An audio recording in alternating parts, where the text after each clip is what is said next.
कि पुष्कर धामी जी का अगर आप देखेंगे, अरे तो बहुत ही खूबसूरत ये हमने जो है बनाया है पुष्कर धामी जी का।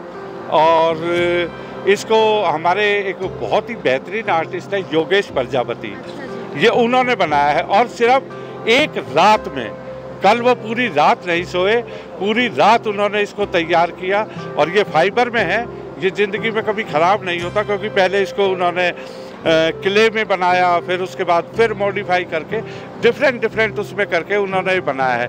तो जब ये पूरा हो जाएगा, हम कोशिश करेंगे कि उत्तराखंड के सीएम पुष्कर धामी जी को ये गिफ्ट में दिया जाए। तो उनको इसके बारे में पता है, उनको दिखाया? हाँ, उनको दिखाया, वो बहुत खुश हुए, क्योंकि सिर्फ उनका एक ही वो था कि आज वो चश्मा लगाते हैं, तो हमने उनकी पुरानी बनाई है, इसमें चश्मा नहीं है उनका, तो हम कोशिश करेंगे कि चश्मा भी लगाया जाए। बहुत खूबसूरत, सच में ये पहल बहुत ही सुंदर है, क्योंकि पहले इस तरह की चीज़ें कहीं ना कहीं देखने को नहीं मिलती थी। आप ये मानेंगे कि आजकल हमारी संस्कृति की ओर ज़्यादा बल दिया जा रहा है भाजपा की सरकार में, मतलब ऐसा नहीं, देखिए ये तो एक इंसान का सोचना है कि सरकार कोई भी रहे, सरकार भारतीय जनता पार्टी की हो, कांग्रेस की हो, किसी भी दल की हो, हिंदुस्तान के दिलों में अगर कोई चीज़ बसती है, राम को बसाने में 50 साल नहीं लगे, 100 साल नहीं लगे, कितने हजारों साल से वो हमारे दिल में बसे हुए हैं।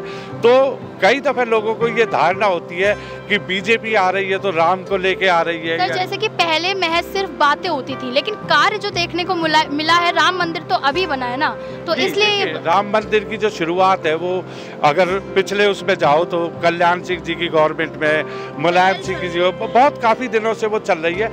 लेकिन उसका एक और भी अच्छा वो है कि भारतीय जनता पार्टी इस चीज़ को, जो छुपी हुई प्रतिभाएं हैं, उनको उभार के लेके आ रही है। इसका श्रेय उनको जरूर जाएगा, क्योंकि श्रेय उसी को जाता है जो आदमी मेहनत करता है, जो आदमी इन चीज़ों को आगे बढ़ाता है। अब संस्कार जो है, संस्कार हमेशा हमारी कमजोरी रहे हैं, क्योंकि हम उन पे अच्छी तरीके से अमल नहीं कर पाए, तो संस्कार कहीं ना कहीं गुम हो रहे थे, उनको दोबारा से लाया जा रहा है, और ये देश के लिए एक बहुत बड़ी बात है। सर, जैसा कि आपने बताया कि पूरे भारत से 50 आर्टिस्ट हैं जो यहाँ पर आए हैं, तो उनको किस बेसिस पर लाया गया है? मतलब सिलेक्शन हुआ था या फिर वो अपनी मर्जी से? देखिए क्या है कि हमने सब आर्टिस्टों को ओपन इनविटेशन दिया था।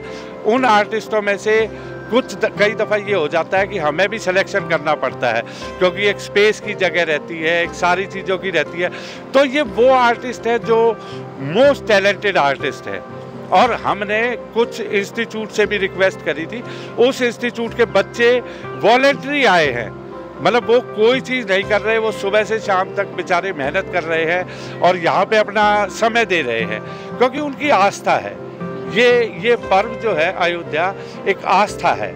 आस्था को आप आज अगर वो कैनवस पे उतार रहे हैं, कलर्स में उतार रहे हैं, तो ये उनका बड़प्पन है। मैं उन सब आर्टिस्टों को डीसी आर्ट गैलरी की तरफ से उनका तहे दिल से शुक्रिया अदा करता हूं कि वो पिछले 2 साल से ऐसे नहीं, ऐसे और भी कितने काम होते हैं जो वो मिल के कर रहे हैं।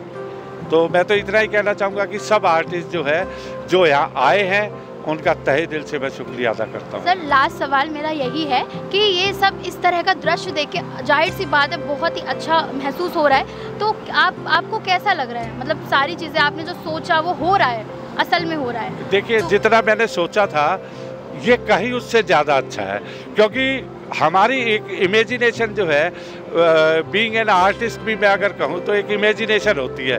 वो इमेजिनेशन जब हम कैनवस पे देखते हैं तब सुंदर लगती है वो। अदरवाइज मेरे माइंड में क्या चल रहा है, मुझे लगता है कि मुझे राम को जो है धनुष के साथ अच्छे लगेंगे या क्या है। जब उसमें एक आर्टिस्ट कलर भरता है तो वो कलर कैनवस के साथ साथ वो जिंदगी के कलर भी है। और हमारे साथ मेरे जो आर्टिस्ट है योगेश जी, वो भी जुड़े हैं, इन्होंने ये बनाया है। अरे आप देख सकते हैं जो उत्तराखंड के चीफ मिनिस्टर हैं पुष्कर सिंह धामी, उनका पोर्ट्रेट इन्होंने ही बनाया है। आप थोड़ा सा बताएंगे आपने किस तरह से बनाया है इसको, क्या क्या चीज़ों का इस्तेमाल, थोड़ा सा इसके बारे में बताइएगा। मैम, इसमें बहुत ज़्यादा नहीं है, ये इसका बेसिक स्टेप जो है वो क्ले से तैयार होता है। पहले मिट्टी में बनाया जाता है, कोई भी स्टैचू बना हुआ मिट्टी में बनाने के बाद फिर उसका 2nd, 3rd और 4th इस टाइप से उसके स्टेजेस होते हैं अलग अलग। तो यही उसका एक पड़ाव है, ये इसका फाइनल स्टेज है और ये कंप्लीट है हमारी तरफ से। ये मीडियम बाई स्टेम फाइबर है हम चाहें इसे भविष्य में ब्रॉन्ज में भी कर सकते हैं, जो कि लाइफ टाइम वो होता है। तो कितना समय लगा आपको, कितने घंटे लगे इसको बनाने में? ये पूरी रात ये कल नहीं सो पाए, ये पंजाब से चले हैं और ये आके भी इन्होंने सुबह से ये लगे हुए हैं। मतलब इस तरह का उत्साह जो ये आप में, कहाँ से इस तरह का उत्साह, कहाँ से मोटिवेशन मिला आपको? मतलब देखिए जी, मोटिवेशन तो हमारे बगल में, हमारे साइड में हमारे ओनर खड़े हैं गैलरी के। दूसरा ये है कि जब आर्ट की बात आती है ना, तो आर्टिस्ट भागता है, बिना कुछ देखे भागता है, क्योंकि वो आर्ट अंदर से होती है।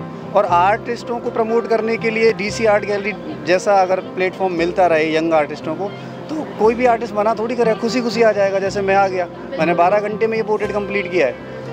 12 बजे रात को निकला हूँ और सुबह 7 बजे मैं यहाँ आ चुका था। एटलीस्ट मतलब कितनी मेहनत की होगी इसके लिए, सिर्फ इसलिए ताकि हमारी आर्ट और हम आर्टिस्टों को प्रमोट कर सकें। और thank you DC art gallery Sanjeev sir को, जो बार बार याद करते रहते हैं। वाकई में इस तरह के आर्टिस्ट को उभर आने की बहुत ज़रूरत है सामने, क्योंकि कुछ लोग को पता ही नहीं होता है कि इस तरह की चीज़ें इतने, मतलब इंडिया में देखा जाए तो बहुत ही उज्जवल लोग हैं और वो कहीं ना कहीं प्रतिभा दबी रहती है। जैसे कि सर ने बताया कि उसको उभारने का काम है, वो हो रहा है। बिल्कुल, धन्यवाद। बिल्कुल सही हो रहा है। और हम बार बार यही कहेंगे, सर ऐसा प्रोग्राम करते रहें, आर्टिस्टों को प्रमोशन देते रहें, यंग आर्टिस्टों को जिसको प्लेटफॉर्म नहीं मिलता है। Thank you so much sir, and thank you so much आपको। So nice of you, thank you. अरे ये हमारा काम